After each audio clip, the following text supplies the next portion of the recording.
Ouçam agora o Pod Pedra, o podcast da escola Pedra da Gávea. Bem-vindos ao nosso Pod Pedra. Bem-vindos! Bem-vindos ao Pod Pedra. Oi, eu sou Maria Clara. Oi, eu sou a Julia Poli. Oi, eu sou a Julia Mares. E a gente é aluna da escola Pedra da Gávea, do sexto ano. Bem-vinda, Carol. Obrigada. Durante o segundo trimestre, nas aulas de português, nós viemos aprendendo sobre representatividade. E hoje vamos fazer o podcast com a Ana Carolina, integrante do Comitê da Pedra. E agora a gente vai fazer algumas perguntas. O que é o Comitê da Pedra? Gente, boa tarde. Eu sou Ana Carolina, sou professora aqui da Pedra, trabalho com educação há quase 10 anos, sou pedagoga de formação, especialista em educação infantil e pesquiso racismo. Faço parte do comitê aqui da Pedra e esse comitê, na verdade, a gente discute assuntos que são de extrema relevância nessa luta dessa mentalidade antirracista, né? Dessa escola que a gente acredita, uma escola que tem um currículo vivo, que está constantemente repensando as suas práticas diárias. Você já sofreu algum tipo de racismo? Eu já sofri alguns tipos de racismo. Eu venho de uma família, por parte de mãe, onde todo mundo é muito branco, e a minha mãe é loira. Então, desde muito nova, eu vivi esse preconceito de muito perto, onde eu sempre fui taxada como funcionária da minha mãe, funcionária dos meus tios, e não como alguém da família, não como alguém que fizesse parte daquele ciclo familiar. Você já chegou, assim, a não gostar em alguma parte da sua vida, assim, de você a não ter autoestima, sabe? Isso é muito interessante, porque nós, pessoas pretas, né, a gente é ensinado desde muito cedo a não gostar da gente. E isso é ensinado de forma muito silenciada. Ninguém fala pra você que não é legal ser preto, mas a gente vê isso constantemente nas atitudes das pessoas. Então, sim, durante um bom tempo da minha vida eu tinha muito problema com o meu cabelo, eu achava que eu tinha muito cabelo, eu queria muito que meu cabelo alisasse, eu não era feliz com a minha aparência, eu achava o meu nariz muito grande, achava os meus lábios muito grossos. Eu sempre tive problema em relação aos meus pertencimentos, sabe? A quem eu era. Justamente por vir de uma sociedade onde as pessoas não valorizam, né? Elas não valorizam quem você é. Então a gente vem de uma sociedade que estipula um padrão de beleza, que você tem que ser loiro e ter o olho claro. Esse é o padrão de beleza que a sociedade vende. Então por eu fugir desse padrão, por eu não fazer parte disso, eu sofri muito racismo e sim, tive muitos problemas de autoestima ao longo da minha vida. Você ouviu alguma piada racista quando você era criança? Ah, sim, algumas. Lembro que as pessoas geralmente elas me chamavam de macaca, de carvão, que a minha mão riscava, né? Coisas assim, até de Michael Jackson, uma vez que eu era chamada na escola, e eu lembro como isso me fazia mal, assim, como eu chorava, e depois eu consegui ressignificar isso, mas durante um bom tempo da minha vida isso foi um tabu. Tinha muito medo de sofrer preconceito por ter vivenciado muita coisa dentro da escola. Você pode dizer pra gente a importância da representatividade para as pessoas negras? Eu acho que nós, seres humanos, a gente tem essa necessidade de se espelhar em alguém, de parecer com alguém, de se sentir representado. Porque quando a gente se sente representado, a gente também se sente acolhido. Então eu acho muito importante você ver pessoas negras em diversas áreas da sociedade. Você ter um professor preto, você ter um médico preto, você ter um cantor preto. Porque quando a gente se sente representado, você tem essa sensação de pertencimento, para você é natural. Então, assim, eu posso ser médica porque a minha médica é preta. Eu posso ser professora porque a minha professora é preta. Né? A gente se sente acolhido. Então, eu acho muito importante essa valorização dessa representatividade em todos os campos da nossa sociedade, tanto na escola quanto fora dela. Sim, até assim, como, por exemplo, bonecas negras, sabe, personagens negros, é bem legal, né, para as pessoas se acolherem, né. Sim, é interessante porque pode ser coisas muito mínimas, mas você não ter uma boneca que se parece com você quando você é criança, isso diz muita coisa. São detalhes, por exemplo, um band-aid. Se você tá com um machucado e você coloca aquele band-aid para ficar uma coisa mais maquiada, né? Para que tampe o machucado, mas não aparente que você tá com aquele band-aid. E quando você não tem um band-aid da sua cor, pode parecer um detalhe, mas não é. São coisas que as pessoas não pensam, mas elas estão o tempo inteiro. Então, quando você não se sente acolhido nessa sociedade, isso é muito doloroso. Isso vai sendo silenciado ao longo dos anos, ninguém fala a respeito, mas você está sofrendo com aquilo ali. Fugindo um pouco das nossas perguntas, a gente está fazendo banners para a nossa mostra cultural e o nosso professor quis colocar uma boneca negra para representatividade negra. Isso é muito importante. E a gente pesquisou a boneca Barbie, sabe? E todo mundo tava falando que a boneca Barbie só tinha negra quando era, tipo assim, trabalhadora doméstica. Faxineira, sabe? Faxineira, lavadora de roupa. E a gente achou isso muito errado, porque as pessoas têm uma visão, assim, que é errado. Porque, sabe, a boneca branca é a mais vendida, é a mais comprada. E a boneca negra não é vendida. E quando é vendida, ela é vendida de um jeito que, tipo, não aparece muito ela, que é uma coisa que é errada, assim, Um sabe? padrão que a sociedade impõe, sabe? Bem assim, preconceituoso. É porque, na verdade, a gente acaba sempre ligando o racismo com essa questão também social, né? Então, geralmente, você tem a camada mais pobre da sociedade composta de pessoas pretas e pardas. Então, quando a gente vê esse modelo sendo repetido, tanto nas bonecas, quanto na televisão, nas novelas, nos filmes, eles retratam, de fato, o que é hoje a nossa sociedade. Que é uma sociedade extremamente racista, que reforça esses estereótipos racistas também. E qual a sua visão sobre a autodeclaração dos concursos? Eu acho isso muito importante, né? Porque eu já vi alguns casos que ficaram bem famosos até na mídia de pessoas que se autodeclaram pessoas pretas ou pardas e não são, né? Pretas, pardas ou indígenas. E elas não fazem parte desses grupos. Mas, na verdade, nesses momentos elas se autodeclaram porque elas querem gozar de algum tipo de privilégio que não é bem um privilégio, né? A gente entende que as cotas elas não são um privilégio, sim, como se fosse um pagamento de uma dívida histórica que o nosso país tem com as pessoas pretas, pardas e indígenas.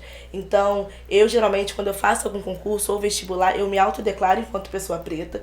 Eu faço um documento que eu coloco a minha idade, o meu nome, o CPF, o RG, e depois você passa por uma banca que vai avaliar os seus fenótipos. Então, vai avaliar, se você de fato é uma pessoa preta, não, se o seu cabelo diz respeito ao que você está escrevendo, o seu tom de pele, o seu ciclo familiar, os seus traços, se eles são negroides. Então, não é só uma autodeclaração. Você depois passa por uma banca que vai também te avaliar e vai avaliar as suas características físicas. Existe racismo, assim, de branco? Com branco? Porque, por exemplo, tem muita gente que fala que o racismo, ele é reverso quando acontece do negro pro branco, mas a gente vem refletindo que a gente queria te perguntar, né? Se existe isso realmente, se é reverso ou se é só racismo, já que racismo vem de raça. Na verdade, não existe racismo reverso nem racismo com branco, porque a gente entende enquanto racismo que alguém sofreu, alguém foi dominado por uma classe superior. Vou tentar melhorar um pouco o que eu disse. Há muitos anos atrás, acreditava-se no determinismo biológico, que seria o quê? Uma raça ser superior à outra por questões, por exemplo, de cor. Então acreditava que a raça branca ela era superior à raça preta, à raça amarela, justamente por ter a pele clara. E isso caiu por terra porque foi comprovado cientificamente que isso não faz sentido. Então não faz sentido você ser classificado como raça branca e por isso você ser mais inteligente, você ser superior a qualquer outra raça.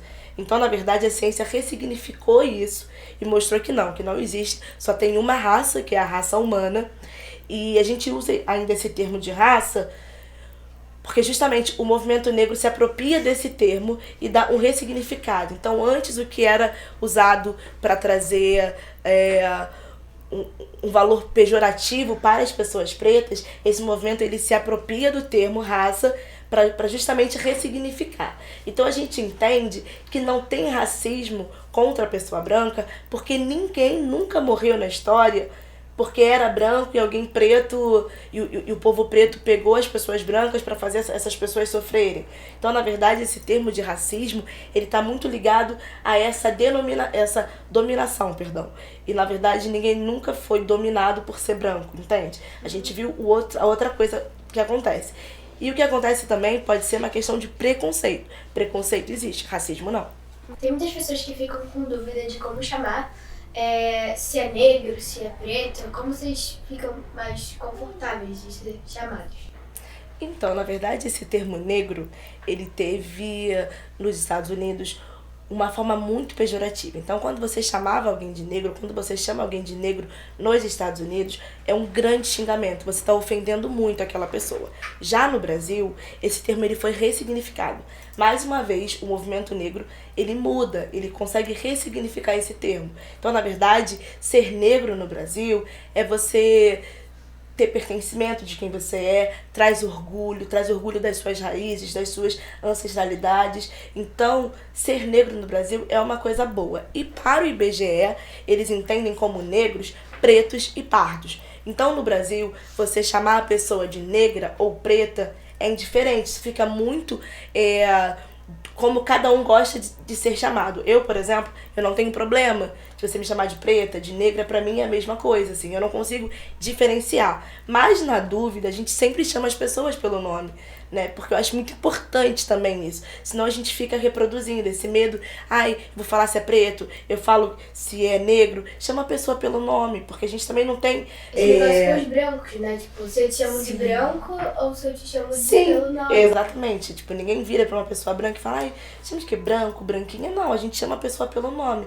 Então, na verdade, eu acho que essa luta, ela vem pra isso, né? A gente entende, acho importante a gente começar a definir também esses conceitos, entender, né, esses termos, mas também dar à pessoa essa oportunidade de ser chamada pelo nome, que é o nome de pertencimento dela, né? Que é o nome dela. Sim, é claro, né? Porque os brancos, se os brancos eles são chamados pelo nome, né? Você não fica na dúvida, tipo... tem pessoas que ficam, né, eu acho, mas é raro. Normalmente isso acontece mais com pessoas negras, tipo, ficar na dúvida, chamam de negro ou preto. É melhor chamar pelo nome, né, mesmo, assim, porque aquele nome te pertence, né, pra você ser chamado assim, não pela sua etnia. Falando desse assunto, eu lembrei quando a gente estava numa aula de cinema e a gente estava vendo um curta-metragem que dizia que uma professora falou pro aluno dela que o lápis cor de pele era um bem clarinho. E o garoto era negro. O garoto era negro e ele tava perguntando, professora, que cor eu posso pintar o meu boneco? E a professora falou, pinta aquele lápis cor de pele, o bem clarinho. E eu queria saber se alguma coisa já aconteceu assim com você, parecida ou semelhante. E aliás, eu queria saber também qual o termo correto, se é a cor de pele, se a gente chama tipo lápis de cor de pele ou de tom de pele, que é mais assim, menos preconceituoso, sabe? Eu acho que na verdade é uma escolha, né? Tom ou cor, pra mim, sai a mesma coisa. Mas, sim, quando eu era criança, né? Hoje em dia você encontra vendendo alguns lápis com vários tons, né, de marrom, várias nuances de amarelo, enfim. Mas antigamente a gente não via isso vendendo. Então, sempre que chegava pra gente fazer algum desenho, a gente era sempre exposto a esse lápis que é bem rosinha. E, na verdade, não é assim. Isso nunca foi o tom da minha pele.